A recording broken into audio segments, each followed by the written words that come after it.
Sesuatu yang luar biasa telah berlaku, semua orang. Mungkinkah ini benar-benar makanan tengah hari di sebuah sekolah rendah? Seorang pelajar perubatan dari Kenya, Amin, terdiam apabila melihat pemandangan di sebuah sekolah rendah di Kuala Lumpur. Seramai 15 orang pelajar cemerlang dari Afrika yang dibesarkan di kawasan yang sering dilanda kemiskinan dan kekurangan zat makanan, terpaksa membuat pendaratan cemas di lapangan terbang antarabangsa Kuala Lumpur, KLIA, akibat taufan dalam perjalanan pulang dari sebuah persidangan pendidikan di Singapura. Tahukah Anda semua, fakta bahwa pelajar-pelajar cemerlang ini, yang datang dari kawasan miskin di Afrika tetapi berjaya mendapatkan beasiswa untuk belajar di university, semuanya menangis dalam masa 5 menit sahaja selepas melihat sistem makanan sekolah di Malaysia. Dari kejutan yang bermula di lapangan terbang, kepada sistem ajaib yang disaksikan di sekolah, dan sehinggalah kepada sikap kanak-kanak itu sendiri. Kenapa negara saya tidak mempunyai sistem seperti ini? Kata-kata seorang pelajar pendidikan berusia 22 tahun, Sarah, telah menggegarkan seluruh Kenya. Apa sebenarnya yang mereka lihat dalam sistem makanan sekolah di Malaysia? Mengapakah mereka, yang telah menderita akibat kekurangan zat makanan sepanjang hayat mereka, begitu terharu? Mulai sekarang, sila dengarkan kesaksian secara langsung dari Kamal Abdullah, seorang penterjemah untuk sebuah badan bantuan pendidikan antarabangsa yang menemani mereka pada setiap detik perjalanan ini. Sebelum kita mula, jika Anda boleh memberikan like dan melanggan saluran ini, ia akan menjadi pendorong yang hebat untuk kami terus berkongsi lebih banyak lagi kisah-kisah indah dari Malaysia. Selamat sejahtera, nama saya Kamal Abdullah.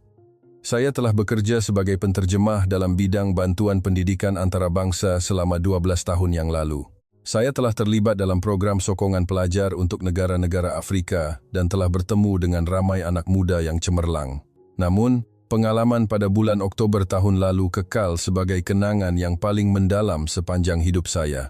Pada hari itu, saya bertanggung jawab sebagai penterjemah untuk 15 orang pelajar Kenya di sebuah persidangan pendidikan antarabangsa di Singapura.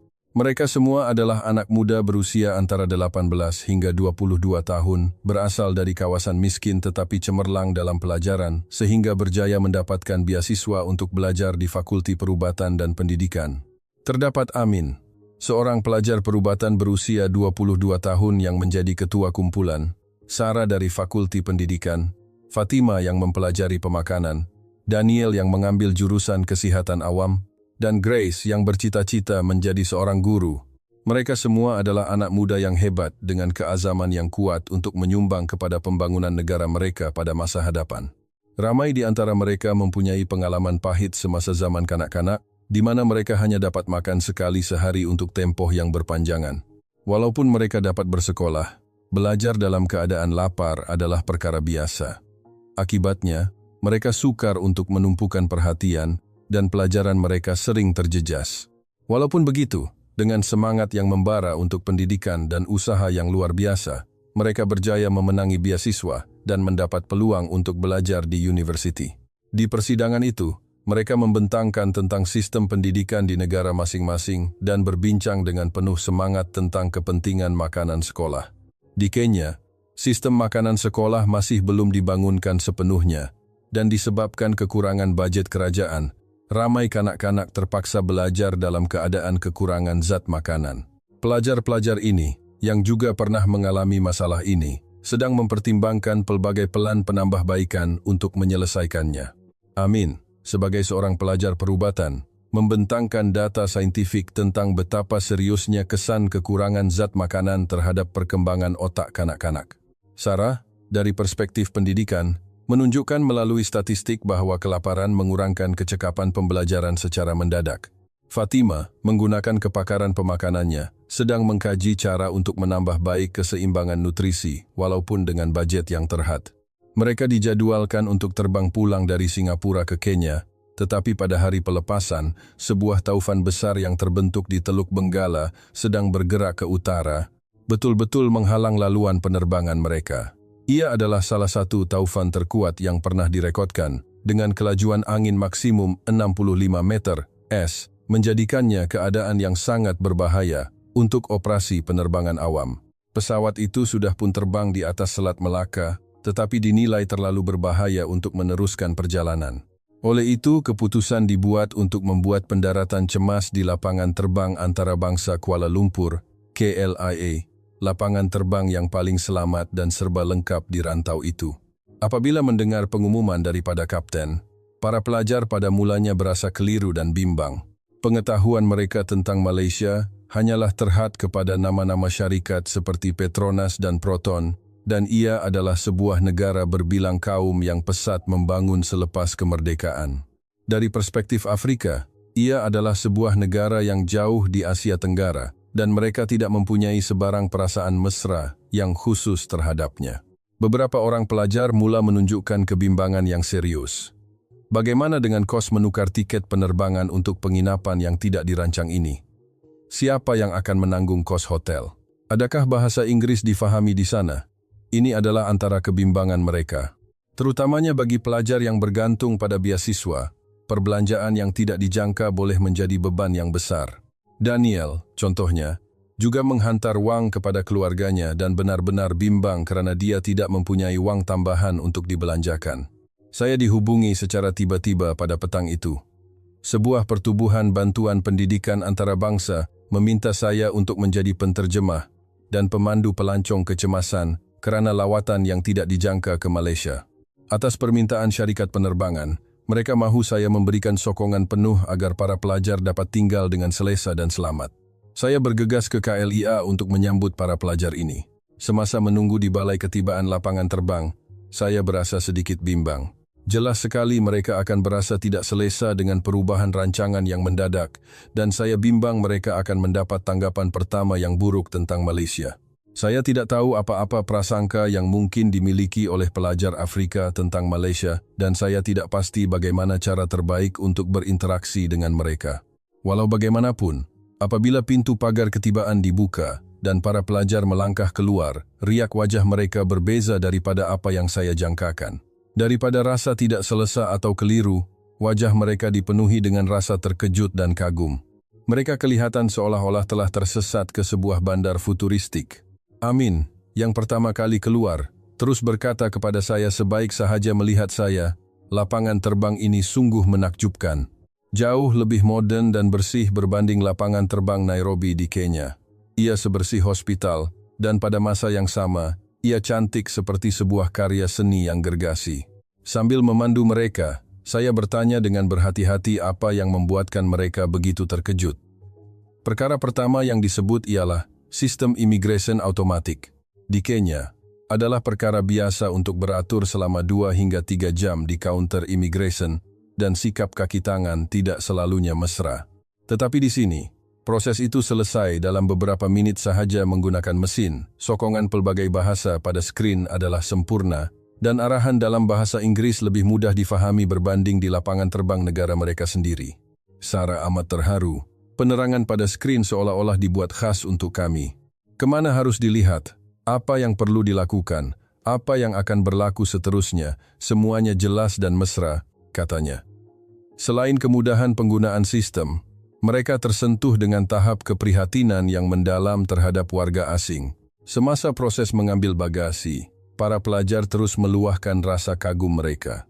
Pergerakan tali sawat yang senyap dan lancar, maklumat lokasi bagasi yang dipaparkan dalam masa nyata pada skrin besar, dan yang paling penting, mereka terharu kerana semua bagasi untuk 15 orang itu keluar dengan tepat dalam masa kurang dari 10 menit. Fatima menitiskan air mata. Di lapangan terbang Kenya, adalah perkara biasa untuk menunggu sekurang-kurangnya sejam untuk bagasi keluar, dan kadangkala ia hilang dan kami terpaksa menunggu beberapa hari. Tetapi di sini, seolah-olah dengan magis, semua bagasi keluar dengan tepat dan dalam masa yang singkat, katanya dengan penuh emosi. Apa yang lebih mengagumkan ialah mereka tidak perlu risau tentang bagasi mereka rosak. Di Kenya, pengendalian bagasi yang kasar sering menyebabkan kerosakan, tetapi di sini, jelas sekali semua bagasi dikendalikan dengan penuh berhati-hati. Para pelajar juga amat terharu dengan layanan kaki tangan lapangan terbang. Walaupun berhadapan dengan situasi yang tidak dijangka yaitu ketibaan sekumpulan 15 pelajar asing secara tiba-tiba, kaki tangan langsung tidak panik dan menerangkan keadaan dalam bahasa Inggris yang fasih. Lebih dari itu, ia bukan sekadar respons rasmi, mereka memahami kebimbangan para pelajar dan menyambut mereka dengan mesra. Di kaunter maklumat yang disediakan khas, mereka diberikan semua maklumat yang diperlukan untuk penginapan mereka di Malaysia secara sistematik. Maklumat mengenai tempahan hotel, pilihan pengangkutan, lokasi pengurup wang, nombor hubungan kecemasan, dan mereka juga bertanya tentang bidang pengajian setiap pelajar dan menyemak kemungkinan untuk melawat institusi pendidikan yang berkaitan. Grace berkata kepada saya dengan terkejut, seolah-olah mereka telah membuat persediaan untuk kami terlebih dahulu, tetapi tiada siapa yang tahu kami akan datang sehingga beberapa jam yang lalu. Bagaimana mereka boleh memberikan respons yang begitu sempurna? Persoalannya sangat wajar. Ia adalah satu episode yang menunjukkan kualiti perkhidmatan Malaysia yang tinggi. Apa yang paling menyentuh hati saya ialah apabila seorang kaki tangan menyedari ada pelajar yang kelihatan letih selepas penerbangan yang panjang, beliau segera menawarkan kerusi roda dan menunjukkan ruang rehat. Daniel berasa tidak sihat di dalam pesawat, tetapi sebelum dia sempat meminta, kaki tangan itu menyedarinya dan berkata, "Anda nampak letih, mahukah berehat sebentar?" Perhatian kecil seperti ini amat menyentuh hati pelajar-pelajar lain. Amin menggambarkannya sebagai semangat keprihatinan terhadap orang lain yang disepadukan secara semula jadi ke dalam sistem. Mereka amat terkejut dengan gabungan kecekapan dan kemesraan. Kemudahan di dalam lapangan terbang juga sentiasa memberikan kejutan kepada para pelajar. Kebersihan tandas, sudah tentu, kelajuan wifi percuma, kemudahan mengecas yang banyak, dan keselesaan ruang rehat semuanya direka dengan mengambil kira pengguna. Mereka amat berterima kasih apabila kaki tangan dengan prihatin menunjukkan lokasi surau untuk pelajar Muslim. Mereka juga kagum dengan saiz dan kepelbagaian kedai bebas cukai. Skalanya tidak dapat dibandingkan dengan kedai-kedai kecil di lapangan terbang Afrika, dan mereka terkejut melihat pelbagai jenama mewah dari seluruh dunia. Tetapi apa yang lebih mengagumkan ialah layanan mesra kaki tangan kedai. Walaupun menyedari mereka adalah pelajar asing, mereka langsung tidak menunjukkan sikap memandang rendah dan menerangkan produk dengan sopan. Semasa menaiki kereta api lapangan terbang, lebih banyak kejutan menanti. Pada mulanya, mereka terpegun dengan panjangnya eskalator yang turun jauh ke bawah, tetapi mereka kagum dengan kemudahan yang serba lengkap. Eskalator dan laluan pejalan kaki bergerak semuanya kelihatan seperti baru dan diselenggara dengan sempurna dengan perhatian yang teliti terhadap keselamatan. Para pelajar juga kagum dengan kejelasan papan tanda. Walaupun tidak dapat membaca tulisan bahasa Melayu, mereka dapat mencari jalan ke destinasi mereka tanpa sesat berkat peta laluan berkod warna dan tulisan Rumi serta Inggris. Tambahan pula, bangunan dan kemudahan unik setiap stesen dipaparkan dengan gambar, menunjukkan perhatian yang menyeluruh kepada pelawat asing yang datang buat kali pertama. Sarah, yang berminat dalam seni bina, memberi perhatian khusus kepada struktur stesen. Walaupun strukturnya begitu kompleks di bawah tanah, ia langsung tidak terasa sesak.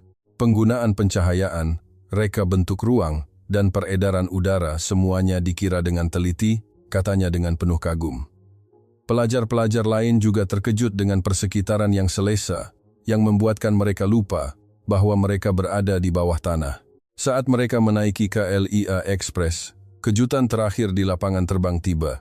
Kereta api itu tiba tepat pada masanya, tanpa sebarang kelewatan walau seminit. Di Kenya, kelewatan pengangkutan awam adalah perkara biasa, dan tiba mengikut jadwal adalah sesuatu yang jarang berlaku, jadi ketepatan ini membuatkan para pelajar ternganga. Sebaik sahaja melangkah masuk ke dalam gerabak, mereka sekali lagi terkejut dengan kebersihan dan keselesaannya. Tempat duduknya luas dan bersih, tiada secebis sampah pun di lantai, dan tingkapnya jernih. Apa yang paling mengejutkan ialah, walaupun dengan begitu ramai penumpang, suasana di dalam gerabak sangat senyap. Tiada siapa yang bercakap dengan kuat atau mendengar musik dengan kuat. Daniel, yang mempelajari kesihatan awam, memberi perhatian khusus kepada kebersihan. Mungkin lebih bersih daripada hospital, katanya dengan serius. Udara di dalam gerabak juga segar, menunjukkan sistem pengudaraan berfungsi dengan sempurna. Mereka juga kagum dengan kekayaan maklumat yang dipaparkan pada skrin di dalam gerabak. Bukan sahaja pengumuman stesen seterusnya, tetapi juga maklumat pertukaran laluan, ramalan cuaca, berita, dan juga pengenalan tempat-tempat pelancongan. Mereka terpesona dengan kualiti dan kuantiti maklumat yang dikemas kini dalam masa nyata. Hanya dengan pengalaman 3 jam dari lapangan terbang ke kereta api, Persepsi para pelajar terhadap Malaysia berubah sepenuhnya. Kebimbangan dan kerisauan yang mereka tunjukkan sebelum berlepas telah hilang, dan wajah mereka kini menunjukkan bahwa mereka tidak sabar untuk menikmati penginapan mereka di Malaysia. Amin, dengan penuh semangat berkata, "Walaupun kita baru sahaja melihat lapangan terbang dan kereta api, kita sudah dapat merasakan betapa tingginya tahap negara ini. Saya yakin kita akan mempunyai pengalaman yang hebat." Kami tiba di hotel di pusat bandar Kuala Lumpur selepas jam 10 malam. Sambil melihat pemandangan malam bandar yang gemerlapan dari tingkap kenderaan, para pelajar tidak henti-henti meluahkan rasa kagum mereka. Mereka terpesona dengan skala bandar yang dilihat dari lebuh raya, deretan bangunan pencakar langit yang tersusun rapi, dan yang paling penting, suasana bandar yang kelihatan cerah dan selamat walaupun pada waktu malam. Semasa proses daftar masuk, mereka mengalami satu lagi pengalaman yang tidak dapat dilupakan. Kaki tangan di kaunter penyambut tetamu bukan sahaja melayani mereka dalam bahasa Inggris yang fasih, tetapi juga dengan serta-merta memahami lingkungan umur, latar belakang budaya, dan sensitiviti agama para pelajar, lalu mencadangkan perkhidmatan yang paling sesuai. Untuk pelajar Muslim, mereka memberikan maklumat terperinci tentang restoran yang menyajikan makanan halal. Mereka juga menyemak lokasi masjid berdekatan dan waktu sholat, malah menyediakan peta buatan sendiri. Selain itu, mereka menyediakan bilik yang sunyi untuk sholat subuh dan dengan tepat menunjukkan arah kiblat. Apa yang paling mengagumkan ialah perkhidmatan konsierge. Memahami sepenuhnya situasi unik mereka yang tiba di Malaysia secara tiba-tiba, konsierge itu dengan segera mencadangkan program lawatan yang paling sesuai selepas mendengar dengan teliti tentang bidang pengajian para pelajar. Lawatan ke hospital untuk pelajar perubatan, lawatan ke sekolah untuk pelajar pendidikan, dan lawatan ke pusat penyediaan makanan untuk pelajar pemakanan semuanya adalah pelan yang disesuaikan dengan minat dan kepakaran masing-masing. Fatima terharu sehingga menitiskan air mata. Saya tidak percaya orang yang tidak tahu apa-apa tentang kami boleh menjadi begitu prihatin dan berfikir untuk kami. Mereka melayan kami seperti keluarga, katanya. Pelajar-pelajar lain juga amat tersentuh dengan semangat layanan mesra rakyat Malaysia. Keesokan paginya, pengalaman sebenar di Malaysia bermula. Di Dewan Sarapan, satu lagi kejutan menanti. Pelbagai jenis makanan disediakan, dari hidangan tempatan, hidangan barat, dan juga menu khas yang disahkan halal. Semuanya dengan keseimbangan nutrisi yang sempurna. Lebih dari itu, para pelajar amat menghormati ekspresi wajah yang serius dan kerja yang teliti oleh kaki tangan yang menyediakan sarapan. Saya mencadangkan agar para pelajar menggunakan MRT. Pada mulanya, mereka teragak-agak. Di Kenya, menggunakan pengangkutan awam mempunyai cabaran keselamatan yang besar. Sentiasa ada risiko penyeluk saku atau rompakan, dan warga asing perlu lebih berhati-hati. Keadaan kebersihan di dalam kendaraan juga tidak baik dan jauh dari selesa. Namun, saya menjelaskan bahwa dengan mengalami sendiri sistem pengangkutan awam Malaysia, mereka akan dapat memahami wajah sebenar negara ini. Saya memberitahu mereka bahwa segala-galanya kecekapan, keselamatan, kebersihan, dan tahap kesedaran sivik yang tinggi tercermin dalam pengangkutan awam. Saat mereka melangkah masuk ke stesen MRT, riak wajah para pelajar mula berubah. Pertama, mereka terkejut dengan ketepatan mesin pagar otomatik di pintu masuk. Mereka kagum dengan sistem di mana kad hanya perlu disentuh untuk mendapat respons serta-merta, dan tambang setiap pengguna dikira dengan tepat. Mereka terdiam melihat kebersihan di dalam stesen. Lantainya digilap berkilat, tiada sebarang contengan di dinding, dan pencahayaannya terang serta selesa. Udaranya juga segar, membuatkan mereka lupa bahwa mereka berada di bawah tanah. Sarah menyifatkannya sebagai cantik seperti sebuah galeri seni. Mereka juga kagum dengan kelengkapan papan tanda.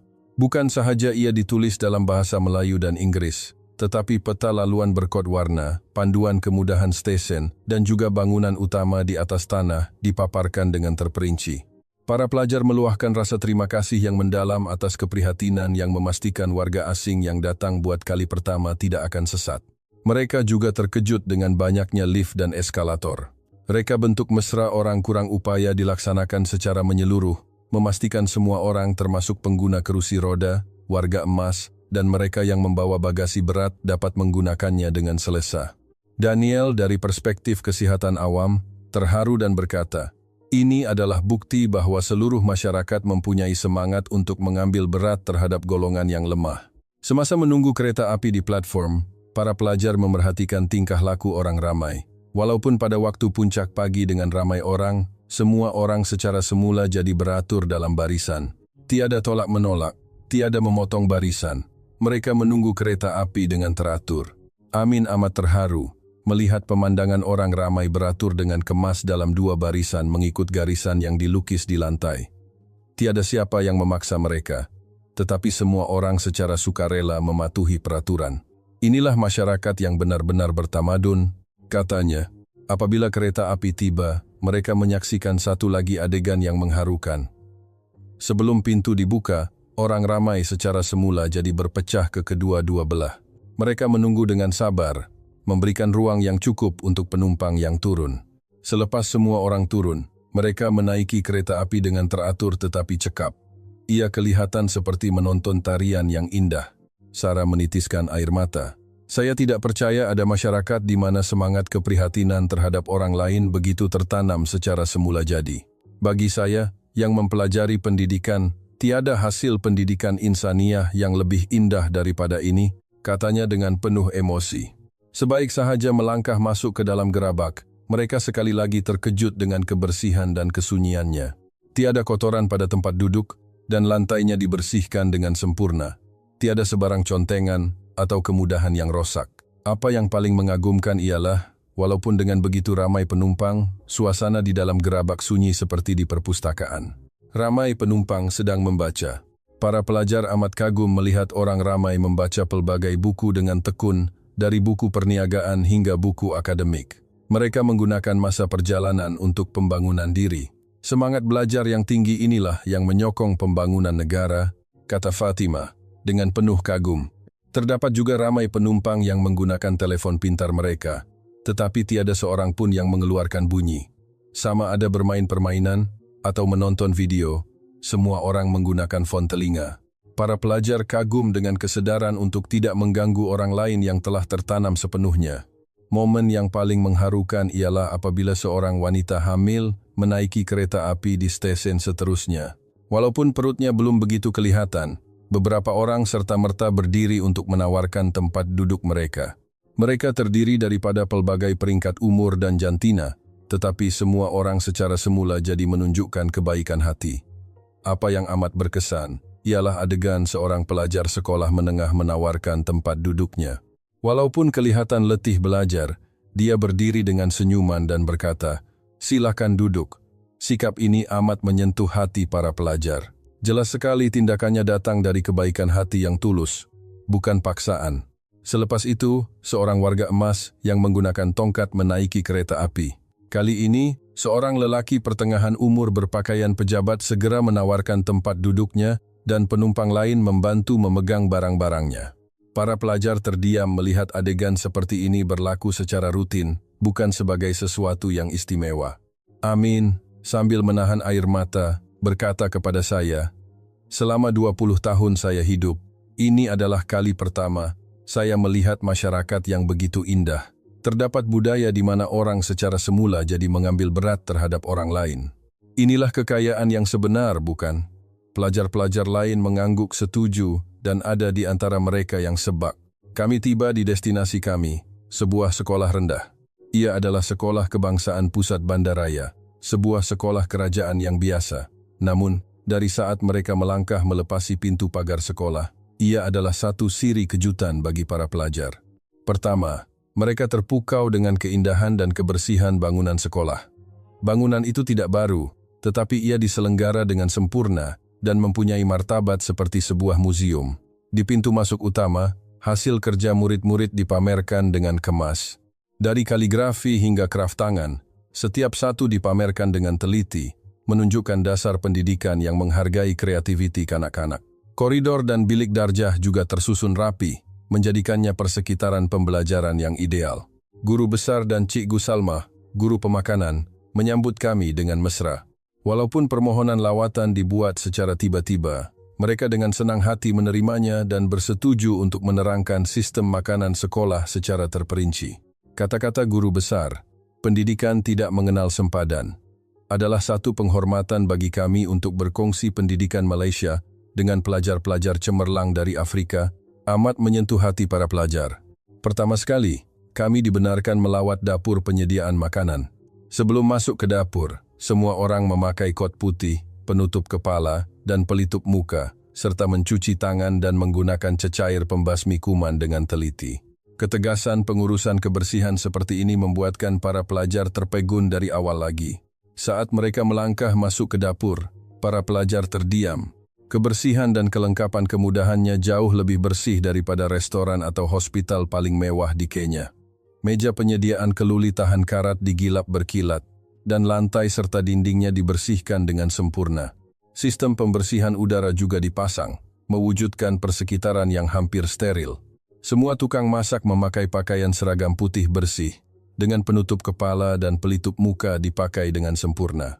Mereka sangat berhati-hati agar tidak sehelai rambut pun terkeluar, dan sarung tangan kerap ditukar. Dedikasi dan rasa tanggung jawab terhadap makanan terpancar dari setiap pergerakan mereka. Para pelajar juga kagum dengan sistem pengurusan bahan mentah. Sayur-sayuran dikelaskan mengikut asal, dan rekod penggunaan racun perosak turut direkodkan. Daging dikawal suhunya dengan ketat, dan suhu peti sejuk diuruskan pada setiap darjah Celcius. Pemeriksaan tarikh luput juga ketat, dengan dasar tidak menggunakan sebarang bahan yang diragui. Fatima, yang mengambil jurusan pemakanan, bertanya soalan yang sangat terperinci. Dia terpegun dengan sistem pengiraan nutrien bahan makanan yang diterangkan dengan teliti oleh ketua tukang masak. Menggunakan komputer, semua nutrien untuk satu hidangan dikira dengan tepat dan ia direka bentuk supaya kanak-kanak dapat mengambil nutrien yang diperlukan untuk tumbesaran mereka secara seimbang. Apabila dijelaskan bahwa 1/3 daripada kalori harian yang diperlukan diperoleh daripada makanan sekolah, separuh protein, separuh kalsium, dan vitamin, juga diagihkan dalam nisbah yang sesuai, Fatima berkata, adalah sukar dipercayai bahwa makanan yang dikira secara saintifik seperti ini disediakan untuk semua kanak-kanak setiap hari. Para pelajar terkejut satu demi satu dengan penjelasan yang diberikan oleh Cikgu Salmah, guru pemakanan. Menu makanan harian direka secara saintifik oleh pakar pemakanan dengan mengambil kira peringkat tumbesaran kanak-kanak. Selain itu, ia juga direka untuk mempunyai kesan pendidikan makanan dengan menggunakan bahan-bahan bermusim untuk mengajar rasa musim. Dengan bajet sekitar 3.050 setiap hidangan, ia menyediakan hidangan utama, lauk pauk, buah-buahan, dan minuman. Kecekapan bajet ini membuatkan para pelajar terdiam.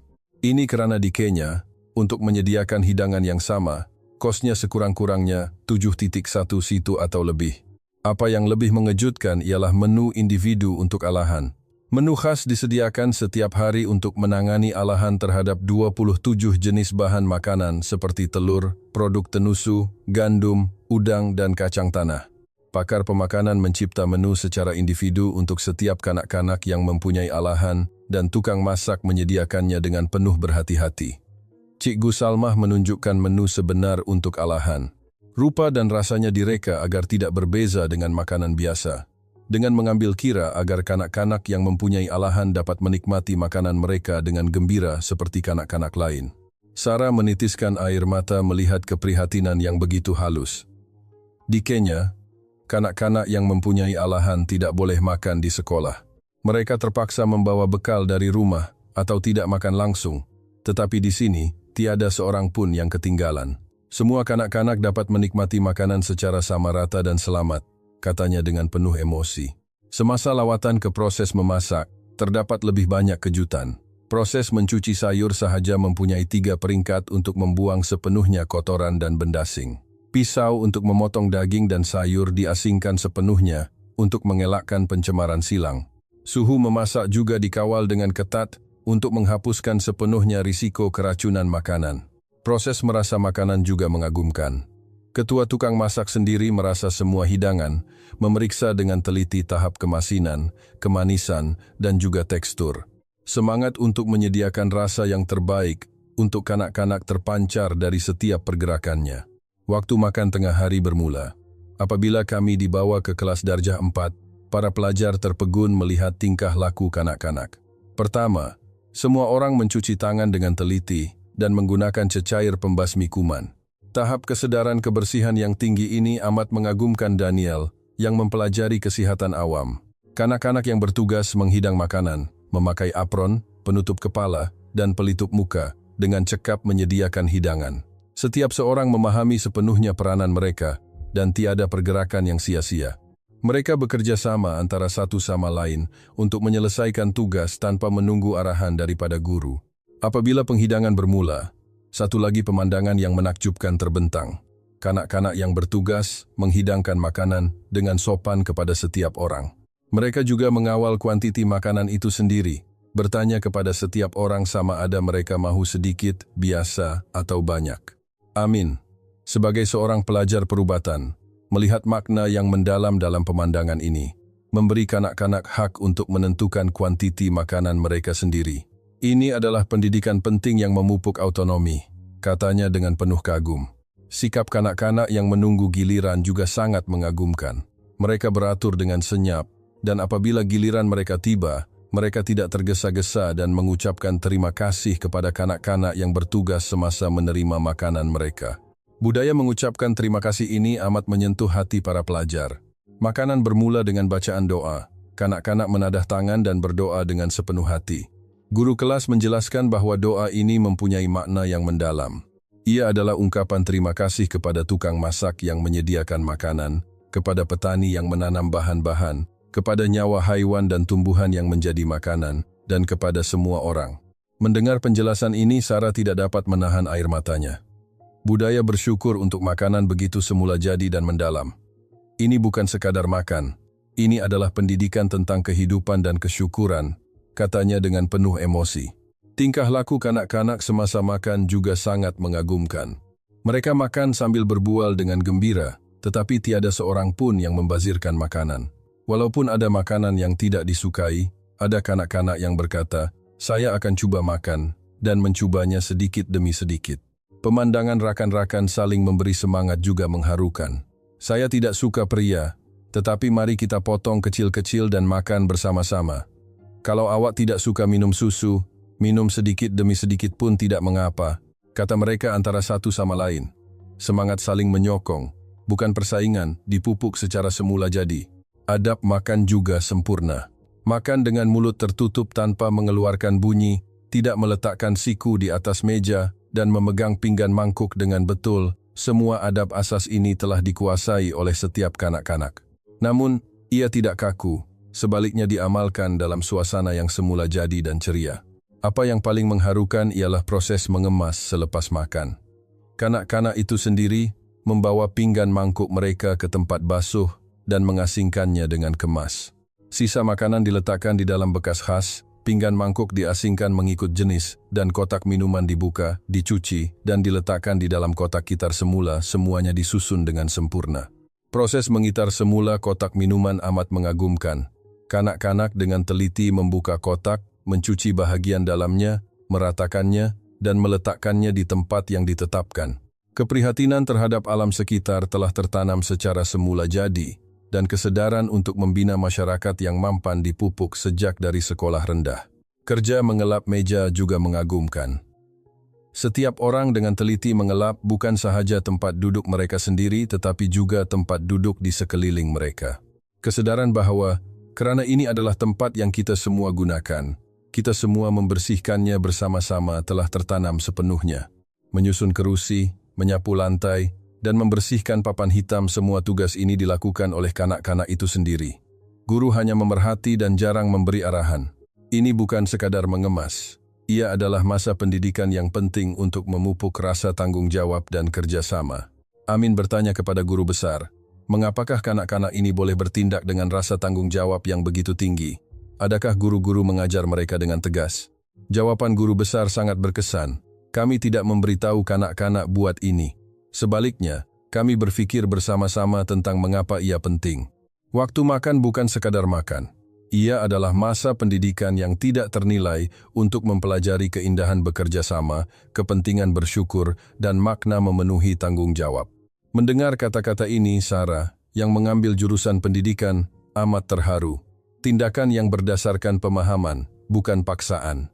Inilah pendidikan yang sebenar, katanya sambil menitiskan air mata. Semasa waktu rehat, kami berpeluang untuk bertanya terus kepada kanak-kanak tentang pendapat mereka mengenai makanan sekolah. Seorang budak lelaki berkata, "Waktu makan adalah waktu kegemaran saya. Makanan terasa lebih sedap apabila makan bersama-sama, dan saya berasa gembira apabila memikirkan orang yang menyediakannya." Seorang budak perempuan berkata, "Saya bekerja lebih keras apabila saya bertugas menghidang. Saya gembira apabila semua orang makan dengan senyuman." Jelas sekali bahwa melalui makanan, semangat keprihatinan terhadap orang lain sedang dipupuk. Seorang lagi budak lelaki berkata, "Pada mulanya saya tidak suka sayur, tetapi selepas memakannya di sekolah, saya mula menyukainya. Sekarang saya juga memakannya di rumah." Jelas sekali makanan sekolah memberikan pengaruh positif terhadap tabiat makan kanak-kanak. Pada sebelah petang, kami melawat pusat penyediaan makanan. Ia adalah sebuah kemudahan berskala besar yang menyediakan makanan kepada beberapa sekolah di kawasan itu. Para pelajar terpegun dengan sistem yang memasak 30.000 hidangan sehari dan menghantarnya ke setiap sekolah. Skala kemudahan itu di luar imajinasi. Terdapat beberapa dapur bersaiz dewan gimnasium dengan peralatan memasak terkini disusun dengan teratur. Setiap peralatan diselenggara dengan sempurna, menggabungkan kecekapan dan keselamatan. Kami memerhatikan keseluruhan proses dari penerimaan bahan mentah hingga memasak dan penghantaran. Dari kerja-kerja persediaan yang bermula pada pukul 4 pagi, memasak sepenuhnya dari pukul 6 pagi, hingga persiapan penghantaran pada pukul 10 pagi, semuanya berjalan dengan ketepatan seperti jam. Sistem penghantaran juga hebat. Kendaraan bertebat haba melawat setiap sekolah dan menghantar makanan tepat pada masa yang ditetapkan. Bekas khas digunakan untuk memastikan suhu tidak turun semasa dalam perjalanan, dan pelbagai langkah diambil untuk menyediakan makanan hangat kepada kanak-kanak. Sistem perolehan bahan mentah juga sangat baik. Sayur-sayuran segar diperoleh daripada petani tempatan, dengan mengambil kira kesan pendidikan makanan untuk memperkenalkan kanak-kanak kepada rasa bahan-bahan tempatan. Hubungan jangka panjang dibina dengan petani kontrak, untuk memastikan bekalan bahan-bahan yang selamat dan lazat secara stabil. Piawaian penggunaan racun perosak juga ketat. Piawaian yang jauh lebih ketat daripada hasil pertanian biasa ditetapkan dengan mengutamakan kesehatan kanak-kanak. Ujian sisa racun perosak juga dijalankan secara berkala untuk memastikan keselamatan secara menyeluruh. Cikgu Salmah juga menerangkan secara terperinci tentang sejarah sistem makanan sekolah di Malaysia.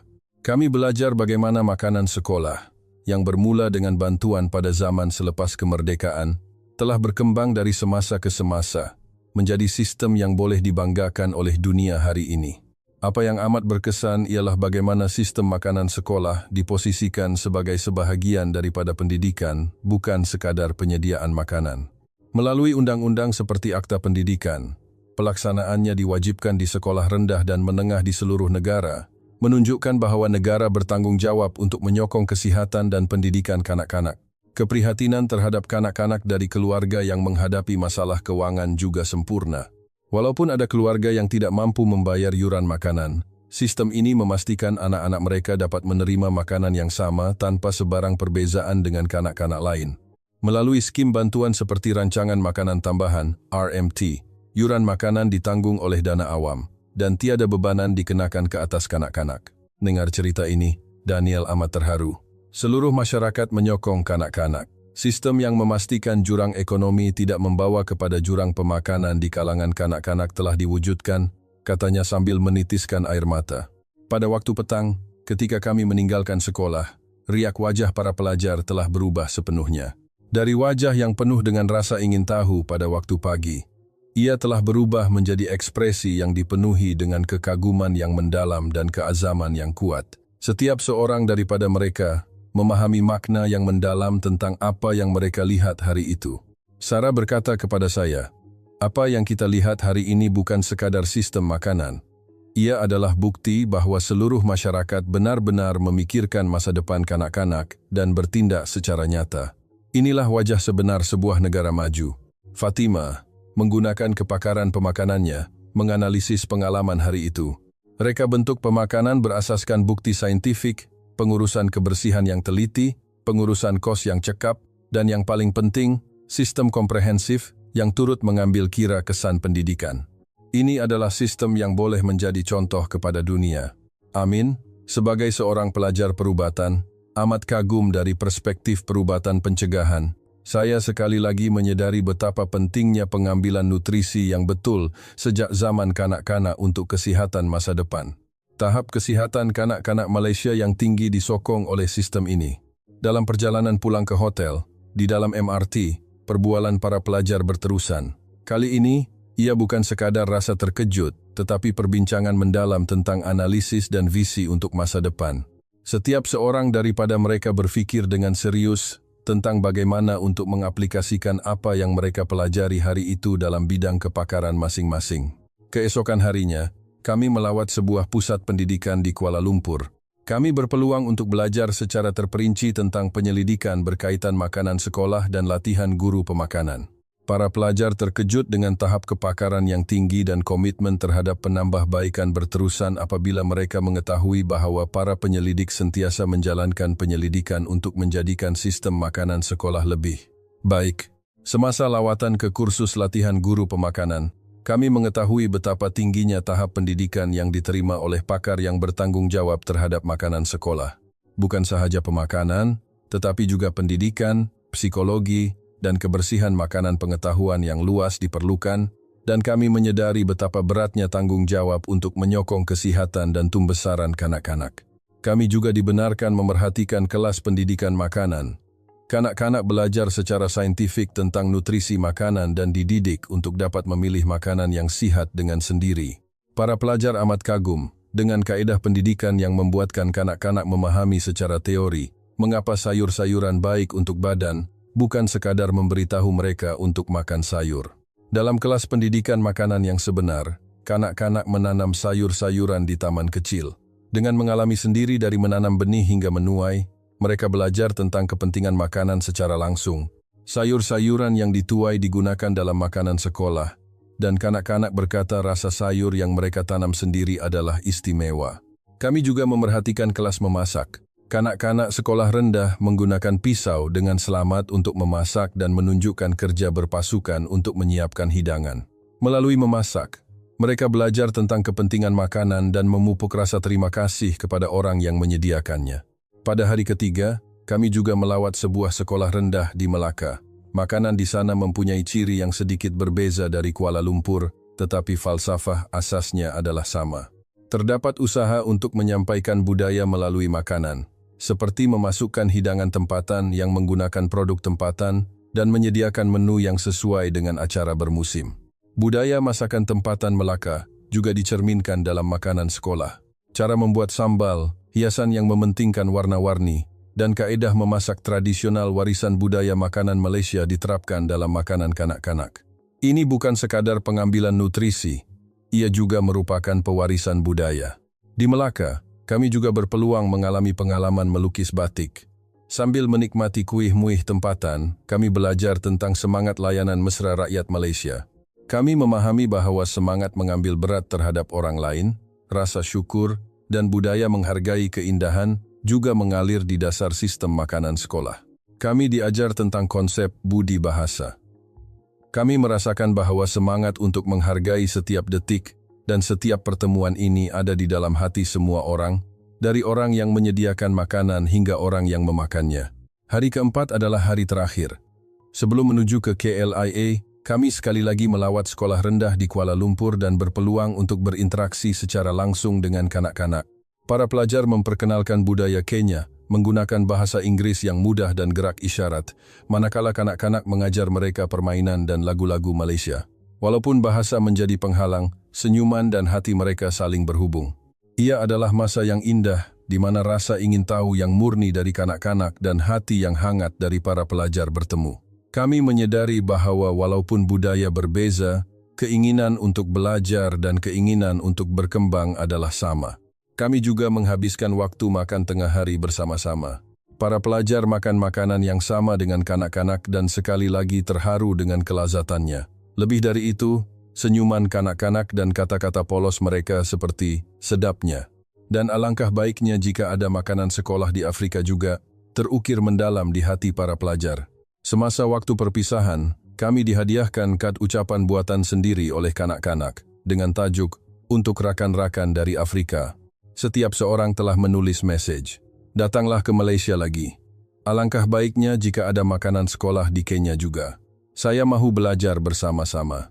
Para pelajar menitiskan air mata membaca kata-kata yang hangat. Ini, terdapat juga hadiah origami yang dibuat bersama oleh kanak-kanak. Burung, bunga, haiwan, setiap karya origami berwarna-warni itu mengandungi message pribadi. Hadiah-hadiah ini menjadi harta yang paling berharga bagi para pelajar. Di dalam bas menuju ke lapangan terbang, para pelajar mengimbas kembali pengalaman 4 hari mereka. Amin, sebagai seorang pelajar perubatan, berkata bahwa dia sekali lagi menyadari betapa pentingnya nutrisi yang betul untuk tumbesaran fisikal dan mental kanak-kanak. Dari perspektif perubatan pencegahan, sistem makanan sekolah di Malaysia adalah ideal. Mencegah penyakit adalah lebih baik daripada merawatnya. Inilah intipati perubatan. Sarah, sebagai pelajar pendidikan, berkata bahwa dia belajar bahwa makanan sekolah bukan sekadar penyediaan makanan, tetapi pendidikan penting untuk pembentukan sahsiah. Kerjasama, tanggung jawab, rasa syukur semuanya dipupuk semasa waktu makan. Ini adalah pendidikan hidup yang tidak dapat dipelajari dari buku teks. Fatima, menggunakan kepakaran pemakanannya, menyuarakan keazamannya untuk mewujudkan sistem makanan sekolah berasaskan bukti saintifik di Kenya. Saya tidak mahu meniru sistem Malaysia sepenuhnya, tetapi saya mahu menyesuaikannya dengan budaya dan keadaan ekonomi Kenya. Tetapi falsafah untuk menghargai kanak-kanak adalah sama. Daniel, dari perspektif kesehatan awam, berkata bahwa dia sangat merasakan kepentingan sistem di mana seluruh masyarakat melindungi kesehatan kanak-kanak. Usaha individu ada hadnya. Kita memerlukan sistem sokongan sosial untuk kanak-kanak.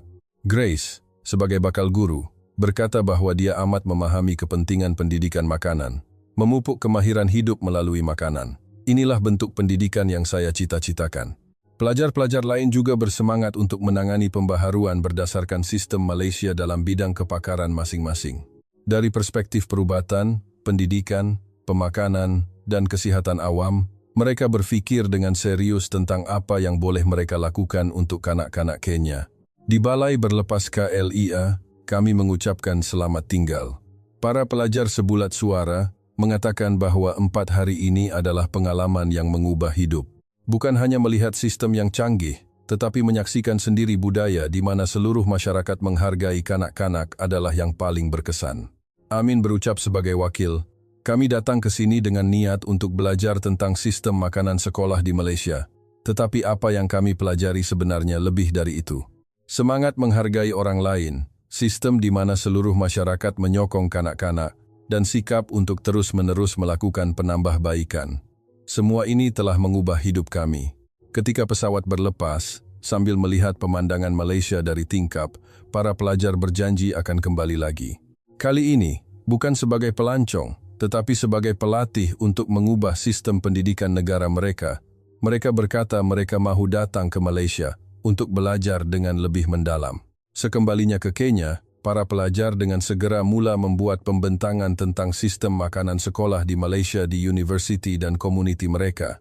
Amin memberi syarahan tentang pemakanan dan kesihatan di Fakulti Perubatan, menerangkan dengan data saintifik dan pengalaman pribadi betapa pentingnya pengambilan nutrisi pada zaman kanak-kanak untuk kesihatan masa depan. Ramai pelajar dan profesor menunjukkan minat yang mendalam, dan perbincangan tentang kepentingan perubatan pencegahan menjadi rancak. Sarah menulis tesis tentang kesan pendidikan makanan di Fakulti Pendidikan, dan ia diterbitkan dalam Jurnal Akademik Persatuan Pendidikan. Beliau membuktikan secara teori bahwa makanan sekolah bukan sekadar pengambilan nutrisi, tetapi juga alat pendidikan penting yang memupuk kerjasama dan rasa tanggung jawab, menarik perhatian ramai ahli pendidikan. Fatima membuat pembentangan tentang sistem makanan sekolah berasaskan bukti saintifik di sebuah persidangan pemakanan dan mendapat sambutan yang hebat. Beliau membuat cadangan konkret tentang metodologi untuk mendapatkan kesan pemakanan maksimum dengan budget yang terhad dan menerima pujian tinggi daripada pegawai kerajaan. Sambutan terbesar datang dari video yang disiarkan oleh para pelajar di media sosial. Rakaman pemandangan makanan sekolah di sebuah sekolah rendah di Malaysia tersebar dengan cepat ke seluruh Kenya. Lebih dari 100.000 orang memberikan komen yang penuh emosi melihat kanak-kanak menghidang makanan sendiri, makan dengan rasa syukur, dan mengemas dengan penuh tanggung jawab. Apa yang amat berkesan ialah reaksi dari ibu-ibu di Kenya.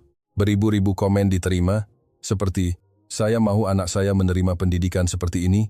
Saya tidak tahu waktu makan mempunyai makna pendidikan yang begitu besar. Dan, sekarang saya faham, rahasia kesopanan kanak-kanak." Malaysia. Reaksi dari kalangan pendidik juga sangat bersemangat. Inilah pendidikan yang sebenar. Kita harus memperkenalkannya di Kenya juga.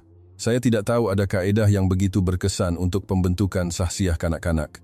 Adalah antara suara-suara yang kedengaran dan gerakan yang menyeru kepada reformasi pendidikan tercetus di pelbagai tempat. Kementerian Pendidikan Kenya juga mula mengambil tindakan serius.